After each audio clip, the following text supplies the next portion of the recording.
선생님들은 퇴직 전 마지막 해에 어떤 생각을 하셨는지요? 저는 아직은 재직자입니다. 현재 중견 건설회사에 다니고 있지요. 나이는 50대 초반, 직장 생활한 지는 25년 정도가 되었습니다. 저희 회사는 작년에 대대적으로 희망퇴직 신청을 받았습니다. 대리급부터 신청할 수가 있었지요. 희망퇴직하면 보통 과부장 이상들을 대상자로 하는데 실적이 너무 안 좋다 보니 회사는 누구나 지원만 하면 다 해준다는 입장을 공공연히 내비쳤습니다. 아시다시피 요새 건설 경기가 너무 안 좋아서 출근을 해도 눈치가 심하게 보일 정도입니다.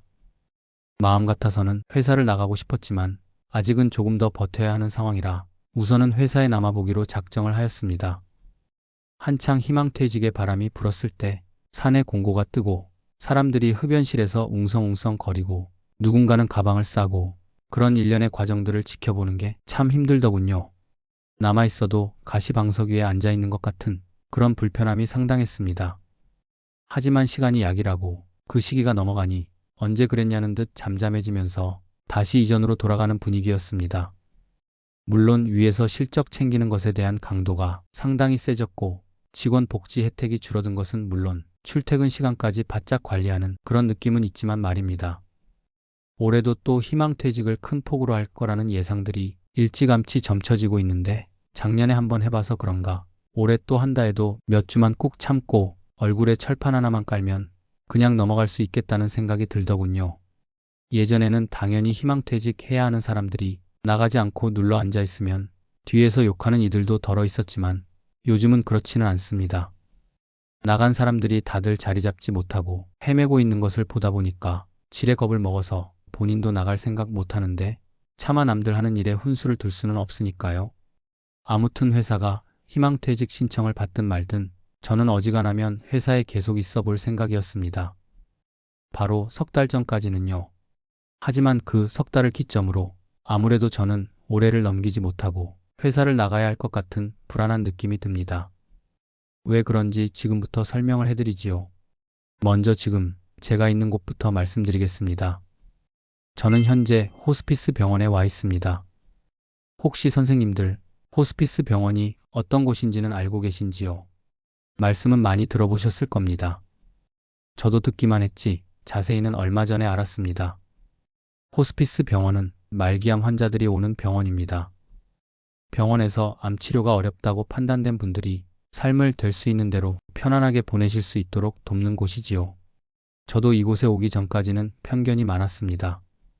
암울하고 슬프고 어둡고 하여간 밝은 구석이라고는 하나도 없는 웬만하면 가면 안 되는 곳이라고 생각했습니다. 하지만 지금은 그렇지만은 않다는 것을 먼저 말씀드리고 싶습니다. 이곳도 사람 사는 곳이고 의사분이나 간호사분들 그리고 간병을 도와주시는 분들 모두가 참 따뜻하고 친절하십니다. 환자들은 물론 보호자분들까지 서로 같은 아픔을 가지고 있어서 그런지 돕기도 잘하고 위로의 말도 자주 하고 그렇습니다. 제가 지금까지 살아오면서 여기만큼 따스한 분위기를 느꼈던 데가 있었나 싶을 정도로 이곳에 오고 나서 저는 호스피스 병원에 대한 편견이 완전히 무너졌고 나중에는 이곳에서 자원봉사를 하리라는 다짐을 하게 되었습니다. 실제로 여기서 봉사하시는 분들 참 많으시더라고요. 남자분 여자분 가릴 것 없이 환자분들 목욕도 시켜주시고 현관문에서 안내도 도와주시고 자원봉사하시는 분들은 모두 핑크색 가운을 입고 계신데 먼 발치에서 보기만 해도 따뜻한 온정이 느껴집니다. 한 번은 밥 먹고 잠시 건물 밖으로 나와서 쉬고 있는데 자원봉사자 한 분이 오셨더라고요. 60대 남성분이셨는데 대기업 임원을 하셨다고 했습니다. 서로 첫눈에 직장인이라는 것을 알아보고 말을 트기 시작했는데 그분은 지금의 삶이 너무 행복하다고 하시더라고요. 뭔가 나눌 수 있어서 보람을 느낀다고 하셨는데 말씀처럼 정말로 행복해 보이셨습니다. 여기까지 이야기를 들으시면 제가 왜 여기에 있는지 궁금하시리라 생각합니다. 저는 이곳에서 어머니 병간호를 하고 있습니다. 어머니가 몇 달 전에 자궁암 판정을 받으셨거든요. 어머니가 암 진단을 받으시고 항암 1차만 하시다 바로 연명 치료를 해야 한다는 의사의 권고를 받은 게 최근 서너 달 사이에 일어난 일입니다. 연명 치료란 말기암 환자들이 편안하게 일생을 마감하도록 돕는 치료인데요. 그걸 호스피스 병원이 담당을 하고 있지요. 의료진과 간병인 분들이 있기는 하지만 이곳에서는 보호자 상주를 적극 권하고 있습니다.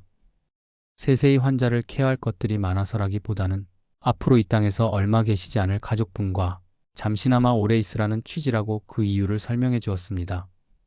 물론 상주를 하지 않아도 상관없지만 처음에 며칠 있어 보니 어머니께 정말 손이 많이 가더군요. 식사 챙겨드리고 씻겨드리고 약 드시게 하고 밤에 선망 오면 봐드려야 하고 암튼 할 일이 정말 많습니다. 제가 직장을 다녀 보니 초반에 그 모든 일들을 다 여동생이 하였습니다. 최초의 대학 병원 검진부터 호스피스 병원 간병까지 성격은 까칠해도 할 건 다 하는 동생이라 괜히 미안하기도 하고 그렇다고 회사를 어찌할 수도 없고 그랬는데 어머니의 병간호가 장기화되면서 동생에게만 맡길 수는 없겠더라고요. 형제라고 해봤자 저와 여동생 단 둘인데 저만 쏙 빠지는 것은 맞이로서 도리가 아니라고 생각했습니다. 그래서 2달 휴직계를 냈습니다. 앞으로 어머니가 길어봤자 3개월을 못 사신다는 의사의 이야기도 있었고 마지막 가시는 길을 어머니와 함께 해야겠다는 생각이 컸기 때문입니다. 물론 고민이 정말 많았습니다. 이 시기에 휴직계라니요. 여전히 건설 경기가 살아나지 못하고 있는 상황에서 작년에 희망퇴직의 칼바람을 한번 피해간 적이 있는 저로서는 쉽지 않은 결정이었습니다. 일단 제가 맡은 팀은 바로 밑에 부장이 제 업무를 대행하기로 하긴 했는데 어쩌면 2달 동안에 제 책상이 빠질 수도 있겠다는 생각이 들었습니다. 상무님한테 쉬겠다고 말씀드리는 순간 상무님 얼굴이 뭐라 표현하지 못할 정도가 되시더군요. 어머님이 편찮으시다는데 차마 뭐라고 말은 못하겠고 속으로는 탐탁치는 않고 아마도 적지 않이 못마땅했을 겁니다. 그래도 어쩔 도리가 없어서 일주일 만에 마무리를 하고 이곳으로 들어왔는데 참 회사가 저 없이도 잘 돌아가나 보더라고요. 처음 며칠은 이것저것 저에게 물어보러 팀원들이 연락을 해왔는데 얼마 지나니까 그조차도 싹 없어져 버렸습니다. 그걸 보면서 서서히 느껴가는 중입니다. 내가 설 곳이 점점 없어지고 있구나. 그래서 이곳 병원 안에서 요즘 밤만 되면 정말 많은 생각을 합니다. 여기는 9시만 넘으면 다들 불 끄고 자는 분위기라 보호자들 대부분이 휴게실을 배회하면서 유튜브를 보는데 저는 앞으로의 제 미래에 대한 생각에 골똘히 빠져 있습니다. 앞으로 한 달은 더 이곳에 있어야 하는데 다시 회사로 돌아가면 내가 적응할 수 있을까? 그때까지 내 자리는 있을까? 올 연말 희망퇴직 시기에 내가 휴직계 낸 것을 빌미로 회사가 그만두라고 몰아붙이지는 않을까? 5만 가지 생각이 듭니다. 잠든 어머니의 모습을 보면서 이런 생각을 하는 저 자신이 참으로 경멸스럽습니다. 과연 저는 올해 연말에 어떤 모습일까요? 그 전에 부디 어머니가 큰 고통 없이 잘 떠나셨으면 좋겠습니다. 여러분들 모두 건강 잘 챙기시길 바랍니다.